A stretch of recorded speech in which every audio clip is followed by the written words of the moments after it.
Hey, what's going on, guys? Welcome back. Well, it's finally time to get to work on our 71 Cuda, and I could not be more excited. This car has been in my shop now for the better part of a year. Haven't been able to touch it, and that's gonna change today because we're gonna completely strip this car clean. All the sheet metal's coming off, at least the stuff I can get off with screws and bolts and nuts and everything else. We're gonna strip the interior out. We gotta do a full-on damage assessment. Now, from what I've seen so far already, this car is gonna need almost the same amount of work that our 68 Charger did. And thankfully I am working with AMD on this car, and they're helping provide all the sheet metal for it. And I know that there's a few pallets of the sheet metal already on the way to my house. So pretty stoked about that. This car is gonna have to get a full front clip, the one that we stole off of that 71 Charger. It's gonna go on this car. And yeah, we've gotta do a full interior. We've got so much work to do, but it's gonna be worth it. This car is one of my dream cars. It's certainly one of this guy's dream cars. He's got good taste. And yeah, we've been looking for this moment, forward to this moment for a really, really long time. So as you can see, it's pretty much complete as complete could be. It's pulled out of a field in Missouri, original owner. He ended up having two of these cars, 271s. Believe it or not, they were actually sequential VIN number cars, which is pretty cool. And I was lucky enough to get one of them. So yeah, this is gonna be one hell of a build, one hell of a process, but it's gonna be one hell of a car when it's done. So if you haven't done so yet, please hit that subscribe button, guys. I'm gonna share with you guys step by step how to do all the sheet metal work, start to finish on this thing, all the way from today's video of just the teardown to chopping it in half, doing the front clip, doing all of the work on this thing, and making it into one badass ride. You ready? Let's get to work.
Alrighty, you guys, so I've got about 95% of the interior out. Of course, I swapped it over here to my lift bay. The Charger surprisingly fits barely diagonally across the other bay. It's such a big car, but yeah, I've got the Cuda here in the lift stall because we're gonna do some pretty big weight reduction here in the next few minutes.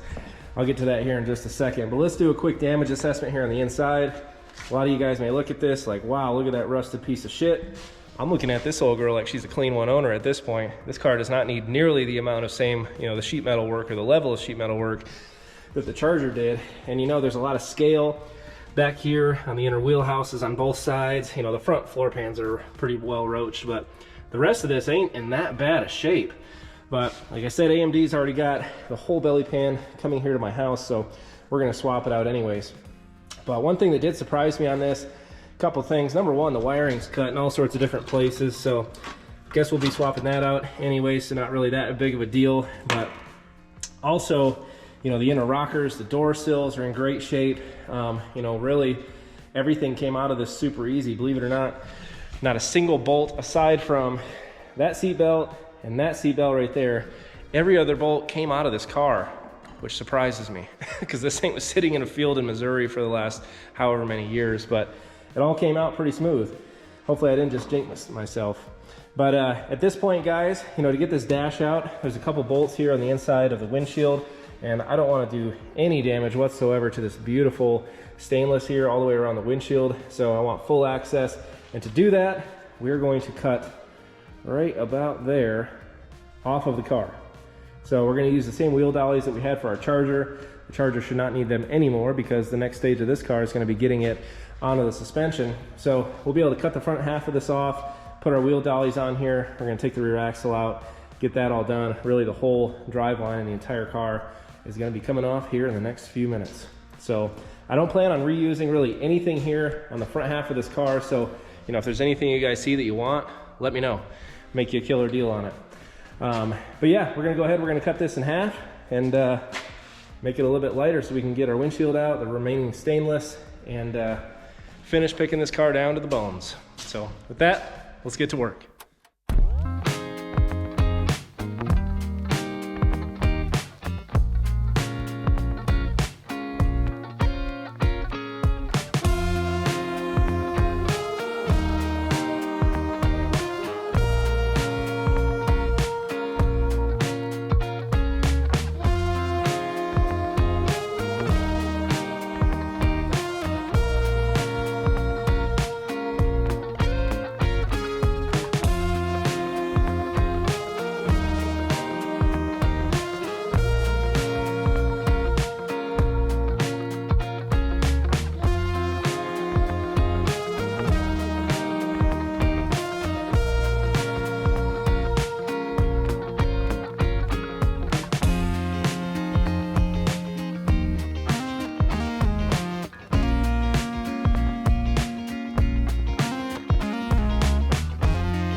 guys, and with that we are done with the disassembly here on our 71 Cuda. I say done, I mean I'm 98% done. The things that are left here, like the rear view mirror, the sun visors, things like that, they're not in very good condition. I'm going to be pitching those. We'll get brand new ones. So whatever's left on the car, I really don't care about. Quick damage assessment here. Now that the front clip's off and everything's off the firewall, you can see that we have a few issues here that we're going to need to address, but I don't think it's bad enough that I'm going to have to rip off this entire firewall or this entire cowl. One of the areas that I was kind of most concerned about was down in here. All those leaves and debris and everything collect on the inside.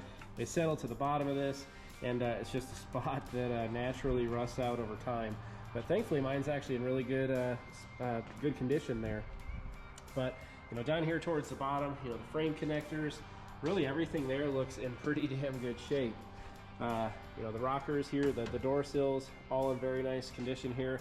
I think my Eastwood stripping, the stripper is going to end up taking a lot of this stuff off and help me clean that up. I think we'll be just fine there. You know, one of the areas that was kind of the most scariest on the Charger was having to do the inner and outer rocker at one time, and then also having to rebuild a lot of this stuff down here at the bottom of this door pillar. And thankfully, I mean, all this stuff is in really good shape.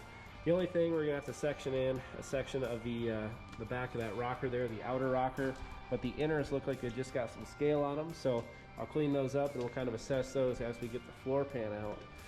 But you know, we got a couple little holes here and there, but things again that I think that we can fix without really any issue. Got some window channels that are gonna need some love as well. And then also, you know, here the really bad spots on the floor, not too concerned, because our new floor pan is going to be this entire thing all at once, and it's going to be beautiful and brand new, and can't wait to get this ugly ass floor pan out of here, to be honest with you. But with that, guys, kind of what comes next? Well, the next video you can expect to see, you know, we're going to take out all these factory spot welds that are in here. We're going to clean up this entire mating surface where that new front clip is going to sit against the firewall. We're going to address all of our rust issues, get the front of this firewall looking brand new in epoxy, and then we're also going to be stripping down that front clip because it really hasn't moved whatsoever since the video where we cleaned that up and cut that out of that 71 Charger. So still got a lot of work to do, and you know, I make it sound like this is just going to move along really fast, but you know, there's a lot of work that goes into this, a lot of time that goes into making these videos, and you guys know that, you know, it doesn't happen overnight. So but yeah, if you guys are doing similar builds or you're looking at, you know, jumping into a project like this, you know, hopefully my videos will help you guys out, kind of at least give you an idea of how to do it.